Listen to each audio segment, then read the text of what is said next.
শীতের দিন একটু কোটটাই ক্যাপ মাথা দে একটু রাস্তা দিক বেরেলাম।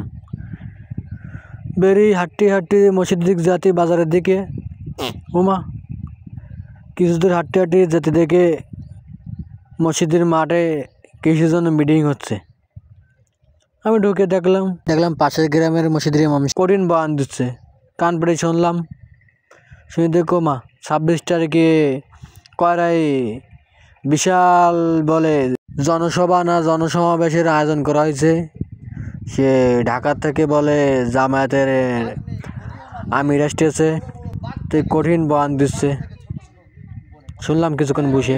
মনে বড় বড় বাঘ থেকে ছোট ছোট বনে 5 আগস্টের সেই তারিখে ছোট্ট ছোট্ট শিশুরা অর্থাৎ ছাত্র ভাইয়েরা বাতিলদেরকে তাগুতদেরকে বিদায় করে বাংলার জমিনে নতুন একটা সূর্য উপহার দিয়েছে।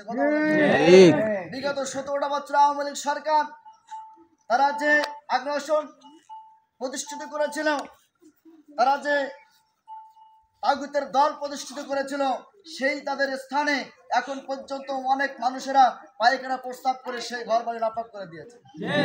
আবু জেহেল ঘর নির্মাণ করেছিল মক্কায়, বিশ্বনবীজিকে মক্কা থেকে মদিনায় তাড়িয়ে দিয়েছে।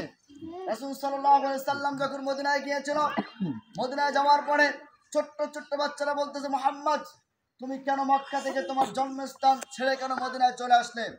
ছোট্ট ছোট্ট মাসুম বাচ্চারা যখন এই কথা বললেন, রাসূল কারীম সাল্লাল্লাহু আলাইহি সাল্লাম বলতেছে যে আমার জন্মস্থান মক্কায়, আমি মক্কায় থাকতে পারি নাই, আমাকে জুলুম অত্যাচার নির্যাতন দিয়ে আমার জন্মস্থান থেকে বিতাড়িত করা হয়েছে।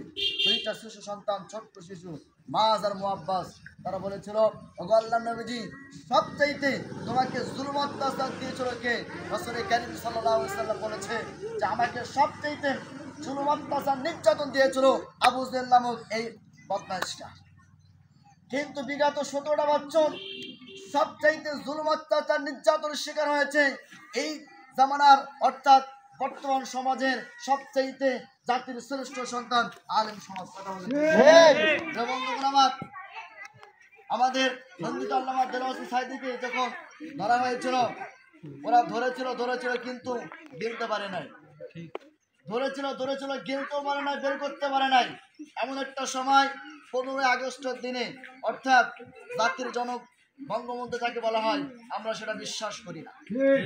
কারণ তার ব্যাকগ্রাউন্ড দেখলে বোঝা যায়, তার ইতিহাস দেখলে বোঝা যায় ইতিহাস কখনো মিথ্যা হতে পারে না।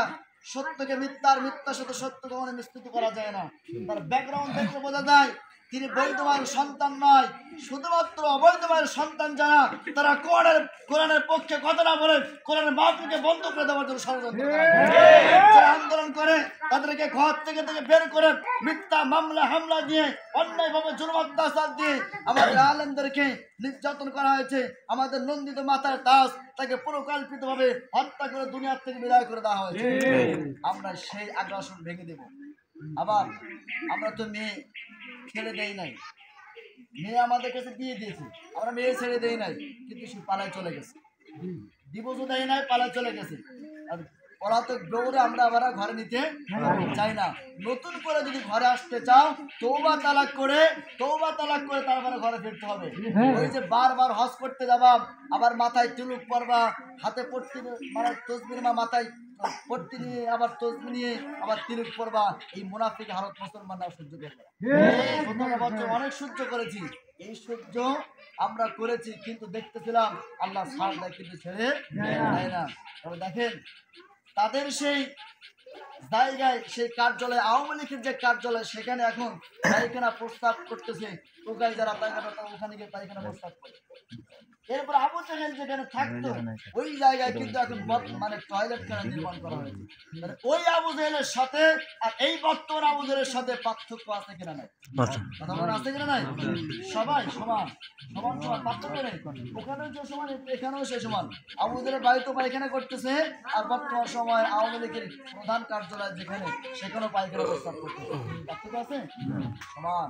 এই জন্য এই সমানের ভিতরে আমরা থাকতে চাই না, আমরা থাকতে চাই আল্লাহ দলে দুনিয়াতে দুইটা দল আছে, একটা হলো হিজবুল্লাহ আল্লাহর দল, আর একটা হলো তাগুত শয়তানের তৈরি করা মতাদর্শ। আমরা শয়তানের তৈরি করা মতাদর্শ বিশ্বাস করি না। আমরা হকের পথে হিজবুল্লাহর পথে যদি থেকে আমাদের জীবনটা যদি কোরবানি করতে দিতে হয় প্রস্তুত আছি, কিন্তু হকের সাথে আমরা থাকবো, বাতিল সেটা আমাদের কোনো আপোষ নাই। আল্লাহ তাআলা আমাদের সকলকে দ্বীনের পথে